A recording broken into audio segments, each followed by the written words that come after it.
All right, this is a quick tour of the Bernice Industrial Salvage project.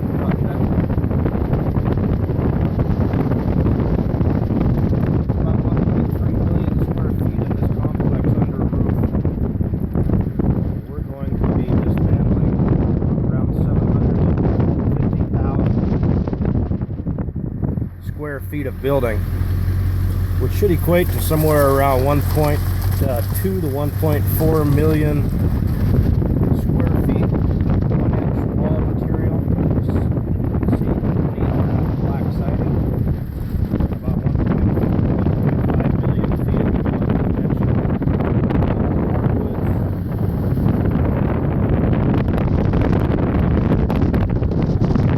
Including an awful lot of 6x8, 6x6, 4x6 support rafters, columns that hold up these flat roof buildings.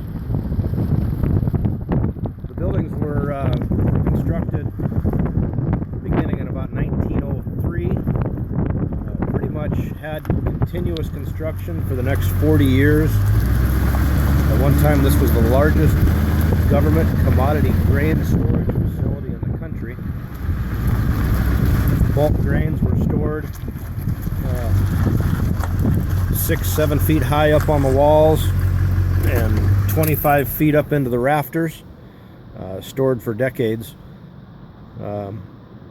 Quite a history behind these buildings, and we'll go inside and take a look at a couple of them here.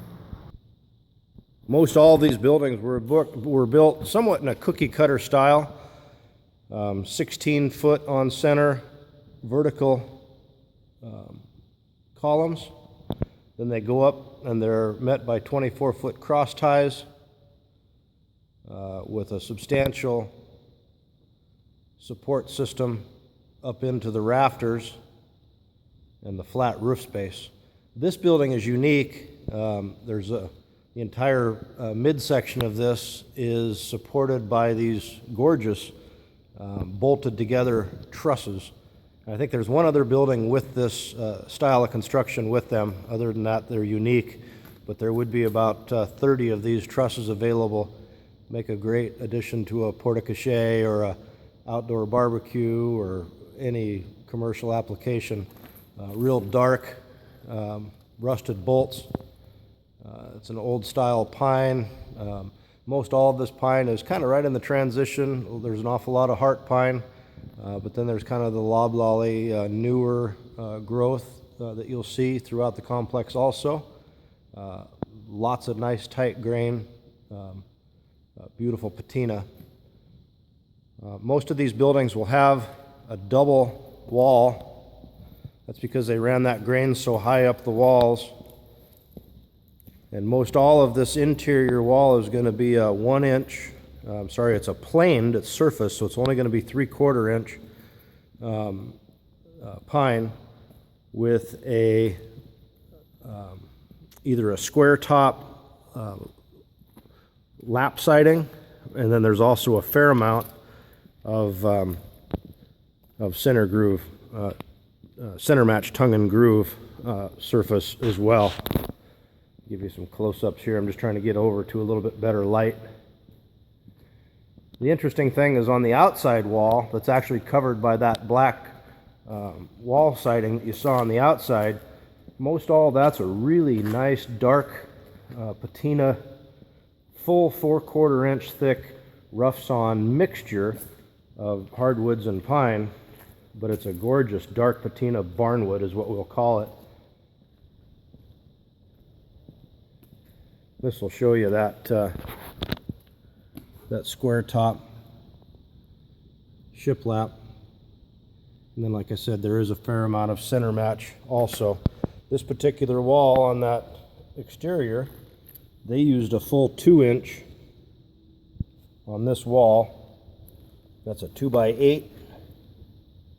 It's kind of indicative of what the rest of that real nice dark patinaed wood looks like. That's underneath that paper. Most of the time that's going to be a 4/4. For some reason they used an 8/4 on this particular wall. Just with the sheer volumes of the product that we're putting out, even though it's a hodgepodge and somewhat of a mixture of how they constructed these things, it'll still turn into substantial amounts of all of the individual products. We'll go to where we're processing this in a little while, but we pull everything by dimension and package it individually. There's some pine in there. An awful lot of these buildings would be solid oak on that wall. A lot of the other buildings will be just a mix. It'll run from 4-inch clear up to 12, and even we found some beautiful old circle sawn 25-inch wide 4/4 material.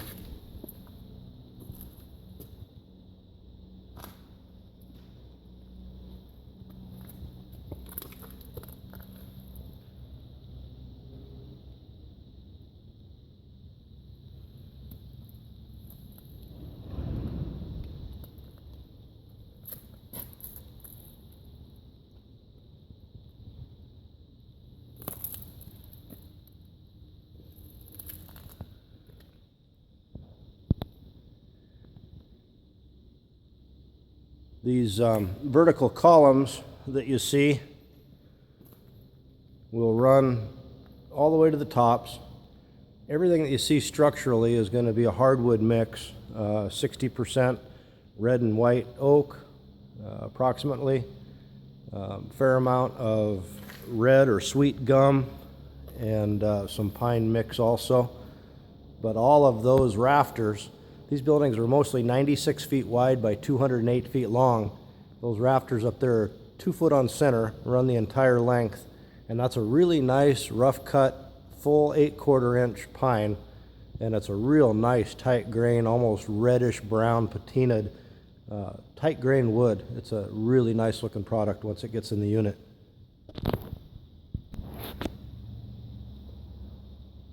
There's a lot of scabs that are put on these things, anywhere between 3 and 6 feet long. For what reason they continue to scab these up, I guess I'm not sure, just additional support. There's a nice, looks like probably red or white oak column.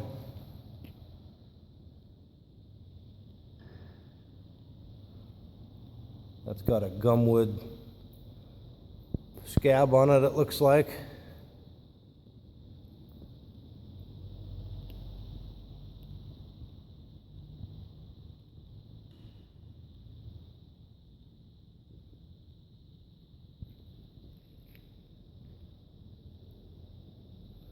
This would be a gum column, it looks like.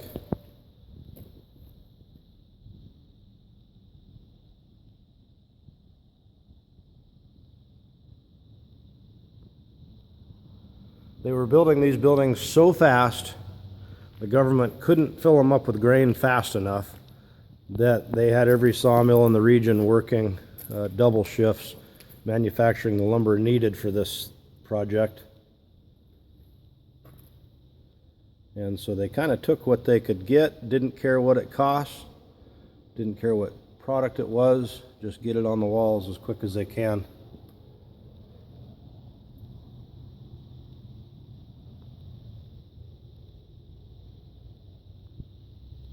Walk on back out of this building and go see another one. It's a better shot of those trusses.